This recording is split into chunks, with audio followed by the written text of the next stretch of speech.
Welcome to Great Talk and Entertainment. I'm your host, KJ, and this is the podcast where we review movies and TV shows from all your favorite superheroes, including Marvel Comics, DC Comics, and much more.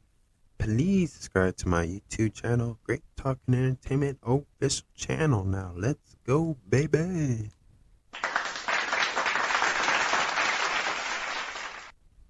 Hello, everyone, and this is going to be my non-spoiler review for the new movie from Marvel Studios, Guardians of the Galaxy Volume 3. Again, this is a non-spoiler.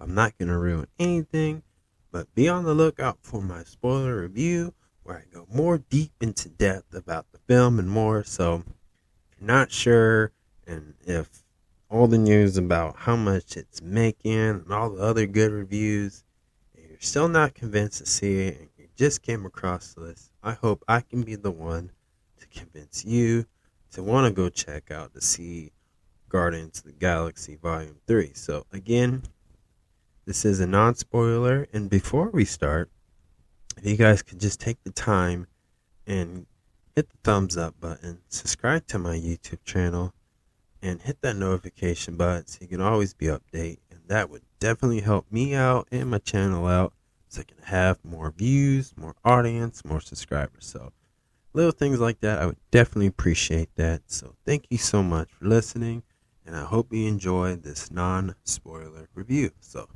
let's get into it. The Guardian of the Galaxy third film completed the whole trilogy of all the members of this group. I can't really say a lot for those reasons because obviously it would spoil the whole movie if I mentioned anything in depth. But I was definitely enjoying this. I loved this film to death. I had fun. And here are some of my thoughts about this film. First of all, the music throughout the whole film synchronized well each scene, and it helped me understand what was going to happen before any type of dialogue, action scenes, anything like that.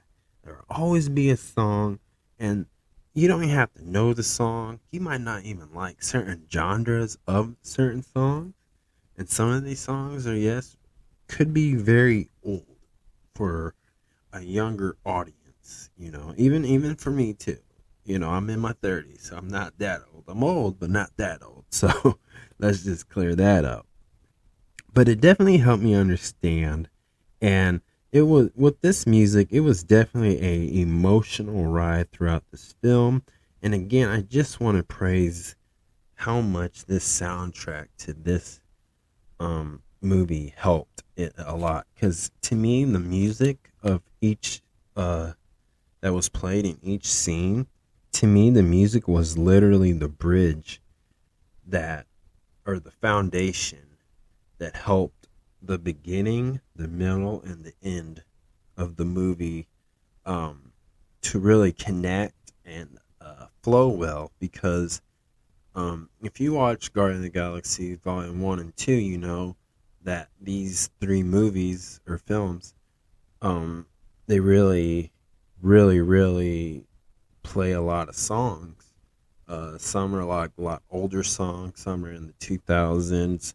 I can't remember all of them from Volume 1 and Volume 2, but I know that they play a lot of older songs and a little bit of some new songs, or not new, but recognizable for each generation, basically. And this film did no different from Volume 1 and Volume 2, and I say that in a positive way because, again, I think the music was literally the bridge to help the beginning of the story, the middle of the story, and the end of the story, because I think that's an important thing.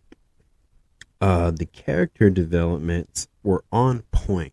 You've seen a lot of characters mature. You've seen the OGs of them just grow, and they added more layers to these characters. And watching like Avengers Endgame, you would not think there could be any more layers to added to these particular characters just because of what the events happened in Avengers Endgame. But Marvel proved us wrong again. And of course, James Gunn as well. And just the way he portrayed a lot of these characters again, the layers were magnet. It's like the small details in this character development really, really helped make it better. Like, it really helped you really appreciate some of the other characters and the main characters, of course. And you got a glimpse to see what could be the future and what could be the past. But I definitely enjoyed the character development, and I thought they all did. These characters had a proper added layer. It wasn't forced, it wasn't like out of the ordinary, but it definitely helped. And it was the small things that help, I believe, that made these characters grow even more. And you don't see that a lot sometimes in the Marvel films because, you know, a lot of the Marvel films or TV series on Disney Plus are so more focused on this story, the post credit, the mid credit, you know, Easter eggs. But this one was just a straight up focus on the characters when it comes to development. You know, there was no outrageous reference, but it definitely had the things to make you say, okay, I can see this. This may happen. This may not happen type thing.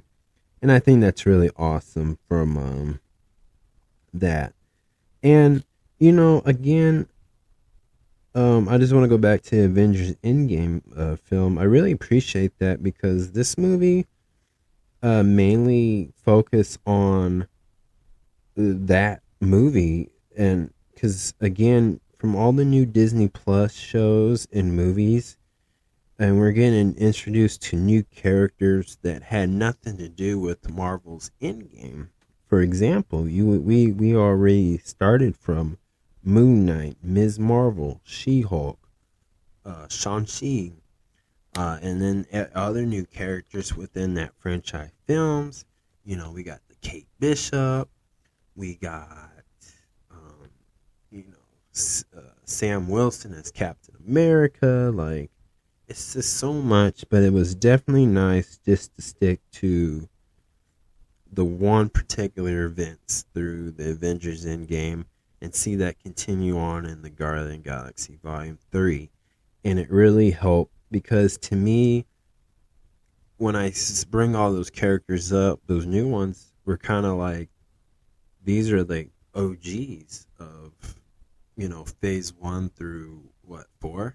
And to see this all come to a first circle was really awesome. And obviously, you know, to me, the Guardian Galaxies are part of the OG Avengers. And to finally see them is definitely an important thing in this film. And I really appreciate that. Let's talk about Adam Warlock. I'm really glad and excited to see him officially debut. Yes, I know he debuted in Volume 2, but he was like in an egg. But to see him in his full form was really cool. I was a little bit disappointed that they went more of a goofy side with him.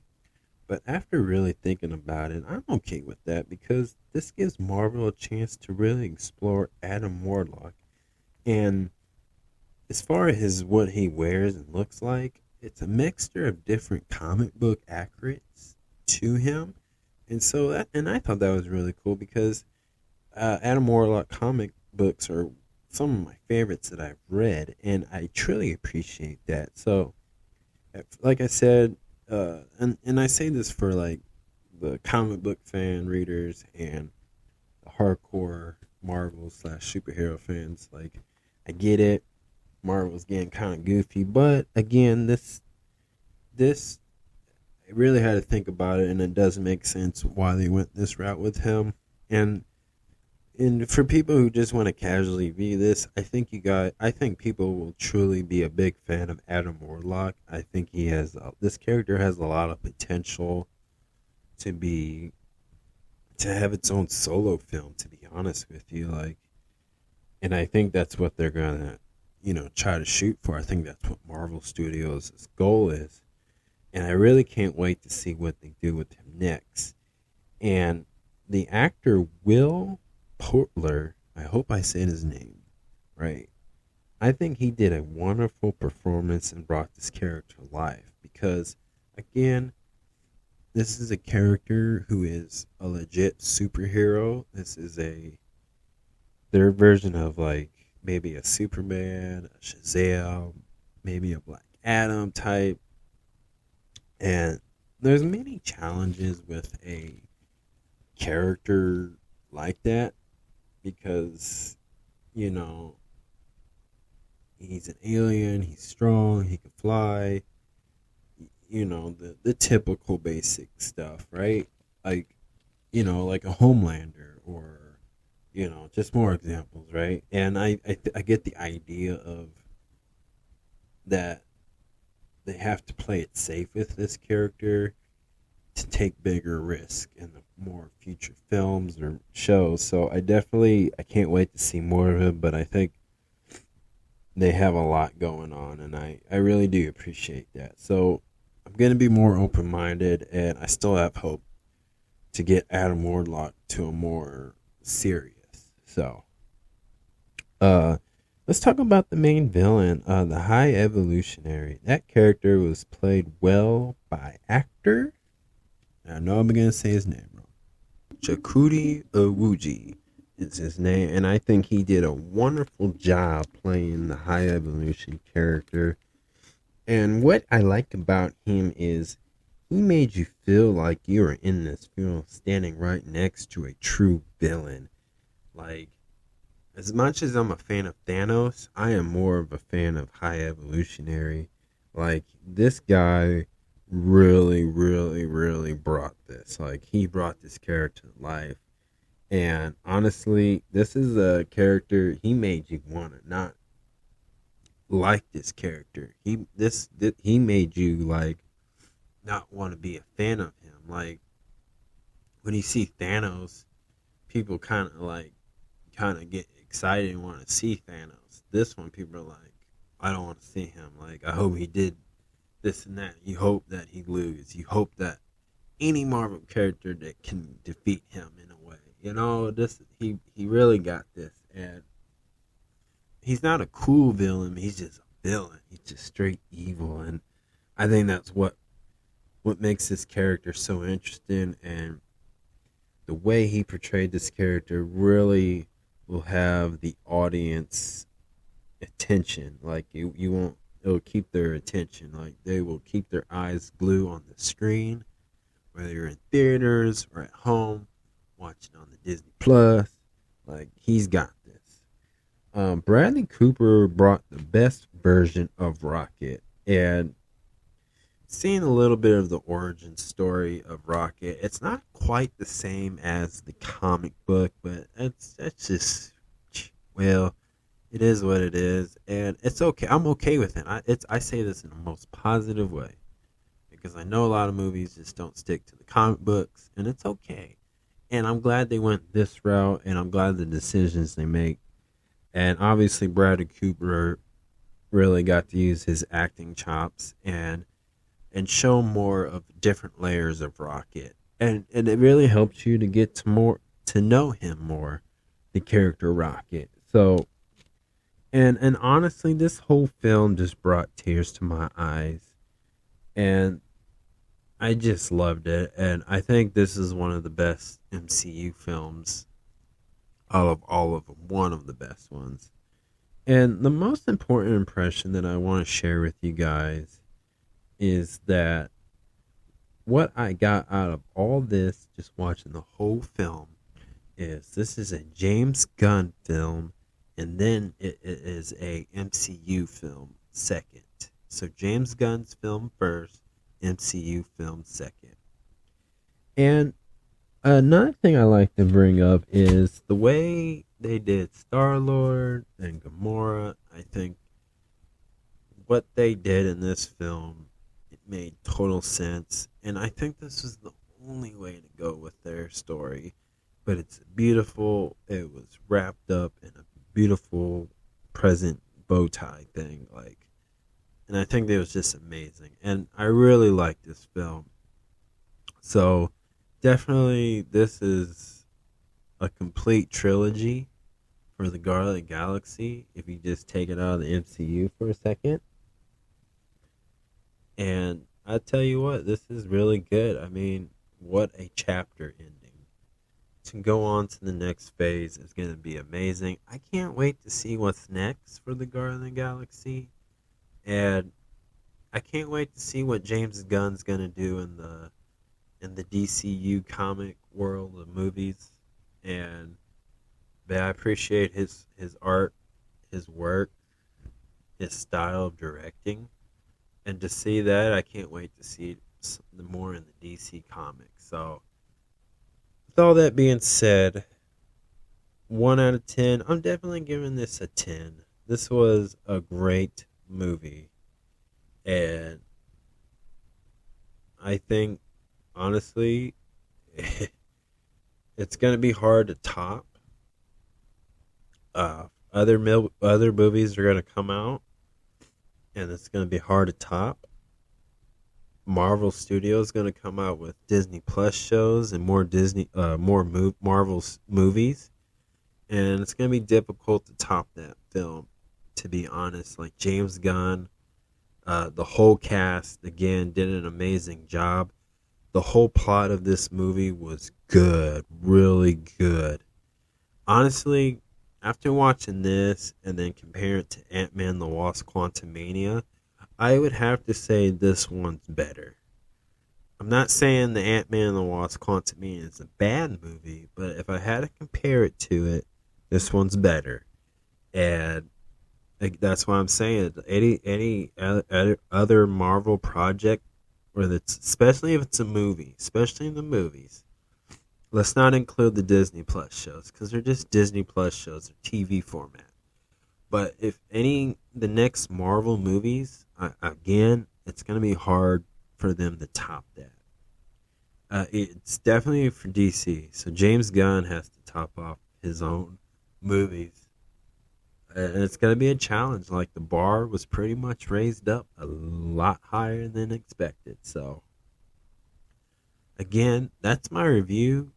And I hope you guys hear this. And I definitely hope you guys go check this film out. Be on the lookout for my spoiler review when I go much deeper into this film and talk about things that I can't not say about in the non-spoiler, of course. So, thank you so much, guys. Please subscribe to my YouTube channel, Great Talk and Entertainment Official Channel. Thank you and peace